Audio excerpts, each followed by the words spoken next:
Bonjour!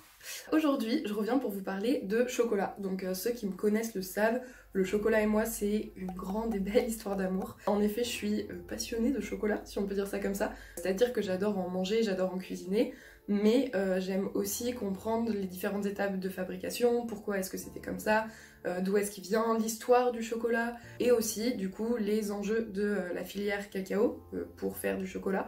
Et c'est de ça que je veux vous parler aujourd'hui. En effet, les exploitations de cacao sont pas connues pour être les plus respectueuses de l'homme et de l'environnement. Donc mon but aujourd'hui, ça va être de vous donner un aperçu des enjeux de la filière du cacao pour fabriquer et donc manger ensuite du chocolat. Et ensuite de voir un peu les marques qui sont les plus responsables pour que vous puissiez aller vers elles si c'est quelque chose auquel vous êtes sensible. Déjà, le chocolat, c'est fait à partir d'un fruit, puisque c'est fait à partir du cacao qui pousse sur les cacaoyers. En gros, le cacao vient un peu d'Amérique latine, d'où il est originaire historiquement, un peu d'Asie, et aujourd'hui, surtout d'Afrique, précisément du golfe de Guinée, où est produit plus de 70% du cacao mondial, avec la Côte d'Ivoire qui est loin devant, puisque en Côte d'Ivoire est produit 43% de la production du cacao mondial. Dans ces pays, c'est environ 5 millions de petits producteurs qui assurent 90% de la production mondiale, alors que derrière, c'est uniquement une poignée d'industriels qui va transformer la majorité de ce cacao pour ensuite, je vous simplifie un peu les choses, mais être consommé par nous. Et en France, à savoir qu'on est plutôt, on se positionne pas mal dans la consommation de chocolat. Je pense que j'y suis pas pour rien, donc je peux rien dire. On est à peu près 5e, je crois, avec 7,6 kg de chocolat par personne et par français. Maintenant qu'on sait tout ça sur le marché du cacao, je vais pouvoir passer aux 4 problèmes principaux qu'on retrouve dans la culture du cacao. Le premier, si vous avez suivi un peu ce qu'on vient de dire, on comprend assez facilement. On a des millions de petits producteurs autour du globe qui font face à quelques industriels qui vont venir acheter le cacao. Donc il y a un pouvoir de négociation qui est complètement déséquilibré. Et le problème majeur dans la filière cacao, c'est que les petits producteurs ne sont pas suffisamment rémunérés. Sur une tablette de chocolat, seulement 7% de la valeur en moyenne revient aux cacaoculteurs à la fin. Par exemple en Côte d'Ivoire, qui est le pays producteur principal, c'est presque la moitié des producteurs qui vivent en dessous du seuil de pauvreté. Du coup, le deuxième problème, il en découle, puisque pour arrondir les fins de mois, on pourrait dire ça comme ça, les cacaoculteurs vont typiquement couper du bois, donc ça s'appelle de la déforestation, pour d'une part vendre du bois, ce qui va leur faire un revenu supplémentaire, et d'autre part étendre leur culture de cacao pour en produire plus et donc avoir plus de revenus. Le problème derrière, c'est que la déforestation, ça a beaucoup d'effets néfastes, par exemple la réduction de la biodiversité, typiquement en Côte d'Ivoire où l'éléphant est quand même le signe du pays, on en comptait avant des dizaines de milliers et maintenant il y en a un peu moins de 300. En plus de ça, la forêt est quand même un puits de carbone très important qu'on perd du coup. Un troisième problème, et qui découle une fois de plus des précédents, c'est que avec la déforestation, le sol devient moins fertile. Les producteurs vont utiliser des intrants chimiques pour augmenter le rendement, en tout cas à court terme. En effet, à long terme, ça va surtout contaminer les sols et l'eau, donc avoir des effets néfastes sur les productions, les producteurs, mais aussi toute leur communauté. Et du coup, le quatrième problème, malheureusement, il découle aussi un peu de tout ça, c'est le travail infantile. On sait que les cacaoculteurs ont une rémunération insuffisante, donc ils peuvent couper du bois et ça entraîne tout ce que je viens de vous expliquer. Et ce qu'ils peuvent faire à la place, ou malheureusement souvent en plus, c'est de demander de l'aide à des membres de leur famille pour travailler de manière non rémunérée, et ça prend en compte notamment leurs enfants. Globalement, dans le golfe de Guinée, c'est un enfant sur 2 de producteurs en moyenne qui doit travailler, qui se retrouve plutôt à travailler dans les exploitations. Et donc malheureusement, le travail infantile a encore bien une réalité dans cette zone où on compte environ 1,6 million d'enfants qui travaillent dans les exploitations de cacao. Maintenant que je vous ai dépeint cette réalité assez triste, on va pouvoir passer aux solutions et rester optimiste, puisqu'en effet, il existe des solutions à ces problèmes dans la filière de cacao, et je vais vous présenter 2 des solutions principales, on va dire, que nous, en tant que consommateurs, on peut mettre en place. Donc la première idée, c'est de traiter directement la cause de tous les problèmes, à savoir la rémunération insuffisante des producteurs. Donc la solution, elle paraît assez simple, dit comme ça, c'est de mieux rémunérer les producteurs. Il y a plein de solutions pour mieux rémunérer les producteurs. Déjà, les producteurs eux-mêmes ont des leviers d'action. Par exemple, en se réunissant en coopérative, ils vont avoir un pouvoir de négociation plus important. Les gouvernements, évidemment, aussi ont leur rôle à jouer. Nous, en tant que consommateurs, une chose qu'on peut faire, c'est d'aller vers les labels commerce équitable. Je vous les affiche tous par là, il y en a plusieurs, chacun ayant un peu ses spécificités, mais ce qu'on peut retenir, c'est que globalement, quand on achète une tablette avec le logo commerce équitable, le producteur va recevoir une part plus importante de la valeur de la tablette et donc va être mieux rémunéré tout simplement.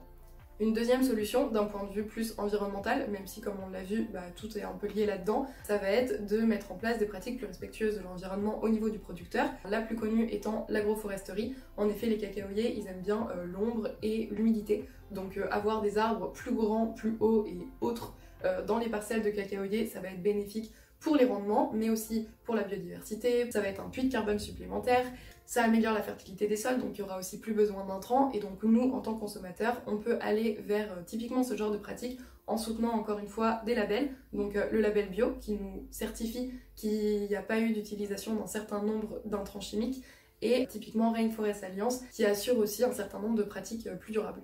Maintenant qu'on sait qu'il y a des solutions, on en vient à la partie la plus intéressante, le chocolat, et donc les marques qui mettent en place ces solutions tout simplement. Concrètement, mon idée c'est de vous montrer un peu que de plus en plus d'acteurs de la filière mettent quand même des solutions en place justement. Pour ça, le plus simple ça va être que je vous fasse part du tableau de bord de PAC, comme on l'appelle. C'est vrai que moi j'ai lu beaucoup de rapports d'impact d'acteurs de la filière parce que je suis passionnée, mais ce serait un peu dur de vous en parler un à un, ce serait un peu long en fait surtout. Donc le tableau de bord de PAC, c'est en fait une initiative qui a été mise en place il y a 4 ans par un certain nombre d'organismes. Donc on retrouve Beast Lake Be Free, Green America, Mighty Horse National Wildlife Federation, enfin bref, je vous les mettrai là. Et donc en gros, ces organismes ont mis en place un questionnaire pour évaluer les pratiques des acteurs dans la filière du chocolat. Ils ont envoyé ce questionnaire à des entreprises de la filière et maintenant aussi des distributeurs. Et donc cette année par exemple, 39 entreprises ont répondu. Et donc les critères pris en compte pour ensuite classer les entreprises, donc de l'entreprise qui a les meilleures pratiques à l'entreprise qui a les moins bonnes, sont la traçabilité et la transparence, le revenu vital, s'il y a du travail infantile, la déforestation et le climat, s'il y a des pratiques d'agroforesterie et s'ils sont utilisés des produits agrochimiques. Donc d'après ce que je vous ai expliqué avant, il ne devrait pas y avoir trop de surprises pour les critères. Moi j'ai décidé de vous présenter évidemment le top de ce classement, auquel j'ai ajouté un peu mes 3 marques crush, si on peut dire ça comme ça. C'est des marques françaises, sûrement un peu trop petites pour avoir été contactées pour remplir le questionnaire, mais elles ont de très bonnes pratiques et donc je voulais vous en parler aussi. La première marque, le premier prix de cette année, si on peut dire ça comme ça, c'est Tony's. Comme vous pouvez le voir, la tablette est vide. C'est souvent du chocolat au lait, donc nutritionnellement, c'est pas les mieux, et on pourra en reparler dans une autre vidéo ou en commentaire si vous voulez. Mais c'est vraiment ceux qui luttent le plus contre le travail infantile, surtout et le travail forcé. Ils se sourcent spécifiquement en Afrique pour lutter contre le problème là où il est. Si vous voulez en savoir plus, je vous invite à aller voir directement leur site ou leur compte Insta. En deuxième position, on a Alter Eco. C'est une marque française de 98 qui est assez pionnière dans les pratiques durables de la filière du cacao, mais aussi d'autres. Et ensuite, dans les autres dont je voulais vous parler, on retrouve Ethicave. Donc je vous ai pas montré à chaque fois, mais on peut retrouver en bas les logos. Donc là, il est fabriqué en France aussi. Ensuite, Grain de Sale. Grain de Sale, c'est ceux qu'on va avoir un peu le plus de mal à retrouver, tout simplement parce qu'ils ont une plus petite production, mais je pense que c'est le chocolat le plus bas carbone qu'on puisse trouver, puisque en gros, un des trucs dont je vous ai pas parlé mais qui est aussi un enjeu, c'est le transport, puisqu'on l'a vu, les pays qui produisent le cacao ne sont pas spécialement les pays qui consomment le chocolat, et en gros, Grain de Sale, ils font venir le cacao d'Amérique via des voiliers cargo jusqu'en Bretagne où le chocolat est transformé. Ils sont pas encore commerce équitable, vous pouvez voir bio là, mais je sais qu'ils y travaillent, normalement ils le deviendront cette année. Et la dernière marque, la plus nouvelle, puisqu'elle a 2 ans, c'est Crocola. Donc là encore, les petits logos. Là encore, chocolat français. Comme vous pouvez le voir au packaging, c'est plutôt une marque destinée pour les enfants à la base, pour leur faire découvrir le bon chocolat, on va dire. Le fait est que c'est hyper bon, donc j'en mange aussi et je voulais vous en parler. Et voilà, cette vidéo touche à sa fin. J'espère que ça vous a intéressé, que vous avez appris des choses et que si jamais c'est quelque chose qui vous intéresse et que comme moi vous aimez consommer du chocolat, vous saurez un peu plus vers qui vous tournez. J'en ai pas trop parlé, mais il y a aussi des distributeurs qui ont des pratiques de mieux en mieux, notamment Aldi et Monop, et généralement c'est un peu moins cher. Et voilà, moi je crois que je vous ai dit à peu près tout ce que j'avais à vous dire. Profitez bien de Pâques puisque je tourne cette vidéo juste avant Pâques et bisous et chocolat.